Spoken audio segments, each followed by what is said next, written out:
கொட்டும் மழையில் இறங்கிய மாவட்ட ஆட்சியர் வாட்டர் ரிட்டன்ஷன் கெப்பாசிட்டி மட்டும் குறைஞ்சிருக்கு. இந்த போறப்போ கொஞ்சம் இன்லெட் அண்ட் அவுட்லெட் கொஞ்சம் ரெடி பண்ணுறது. குடை பிடித்து இப்படி ஒரு ஆய்வா? இதெல்லாம் அந்த பகுதியில்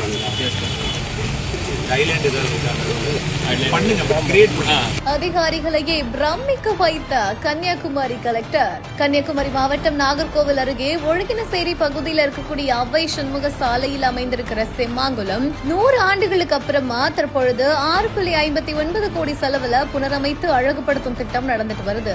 அதை தொடர்ந்து நாகர்கோவில் மாநகராட்சி சார்பில் ஏரி முழுமையா புனரமைக்கப்பட்டு நகரத்தோட மைய பகுதியில ஒரு பொழுதுபோக்கு இடமா மாற்றப்பட்டு அந்த பகுதியில நிலத்தடி வடிகால் அமைப்பு பணிகள் நிறைவடைந்திருப்பதாகவும் மாநகராட்சி நிர்வாகம் சார்பா தெரிவிக்கப்பட்டிருக்குது. இந்த நிலையில தான் முழு வீச்சில நடந்துட்டு வரக்கூடிய இந்த ஒரு பணிகளை மாவட்ட ஆட்சித்தலைவர் பிரதாப் இன்னைக்கு கொட்டுற மழையில ஆய்வு மேற்கொண்டிருக்காரு.